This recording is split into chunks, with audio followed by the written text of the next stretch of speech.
még nem tudjuk, hogy pontosan kikből álló elnökségnek is.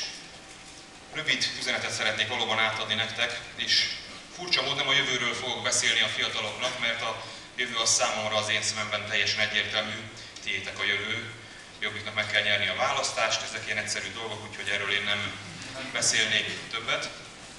A múltról szeretnék beszélni, ugyanis egy ilyen kongresszus az mindig alkalmat ad arra, hogy egy picit visszatekerjük az időt, vagy visszatekerjem az időt nektek, olyanoknak is, akik esetleg nem lehettek még ott a párt megalakulásánál, egyszerűen fizikailag.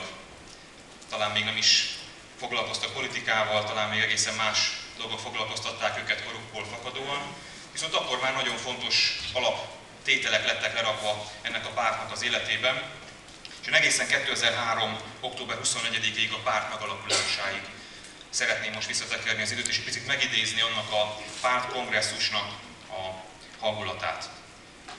Ott kell kezdjem egyébként, hogy az emberiségben egy ilyen folyamatosan vissza és visszatérő jelenség, hogy ahogy idősödnek az emberek, hogy egyre inkább legyintenek a fiatalok, és azt mondják, hogy mi bezzeg mások voltunk, ezek a fiatalok már nem olyanok, ezek a fiatalok már semmire nem jók, ezek a fiatalok nem lesznek már olyanok, mint amilyenek mi lettünk, nem lesznek képesek a történelem viharában állva maradni.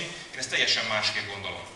Nem csak azért, mert mi is fiatalon vágtunk bele a politikába, hanem azért, mert ezen a napon, amikor a Jobbik párta alakult, egy nemzeti hős cáfolta ezt nekünk, Pongrácz Gergely, és a Jóisten volt olyan kegyelmes hozzánk, hogy mi, akik alapítottuk ezt a pártot, személyesen ismerhettük őt, nagyon közel engedett magához bennünket, és tényleg szinte ilyen atyai jó tanácsokkal látott el bennünket ezen a kongresszuson is. Ez biztos már ti is sokan láttátok ezt a felvételt, amikor ő átadja nekünk 56 lyukas zászlaját, a nemzeti szabadságért vívott küzdelemnek a zászlaját.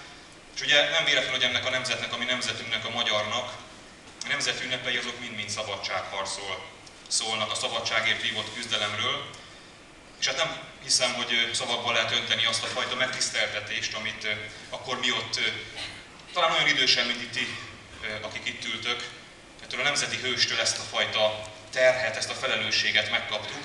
Az irodámban egyébként most is az ő képe van az íróasztalom fölött, tehát az ő vigyázó szemei alatt igyekszem a legjobb döntéseket hozni a párt jövőjéről. És ezt a felelősséget, amit Pongrácz Gergely, 56-os hős, a vállainkra rakott, én ezt szeretném részben most a ti vállaitokra is rárakni. Nem azért, mert már búcsúznék a politikai tevékenységtől, csak szeretném azt, hogyha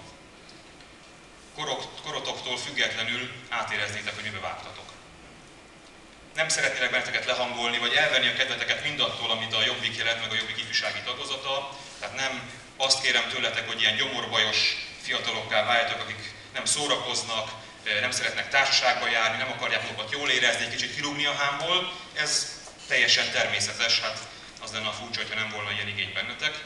De én szeretném most a másik oldalt egy picit megvillantani, hogy azért két buli között és két kikapcsolódó csapatépítő tréning között mi az a felelősség, amit ti a vállaitokra vettetek azzal, hogy ebbe a közösségbe beléptetek. Ezen az alapító kongresszuson 3 jelszava volt a pártnak, az volt fölénk írva, hogy független, élhető, büszke Magyarország. És akárhogy is próbálok jobb jelszavakat találni azóta is, hiszen a kommunikációt újra és újra meg kell újítani, ugye az egy ilyen fogyasztható termék a kommunikáció, és mindig a régi tartalmat valahogy újra kell csomagolni, de megmondom őszintén, hogy ennél a 3-as jelszónál nem tudok jobban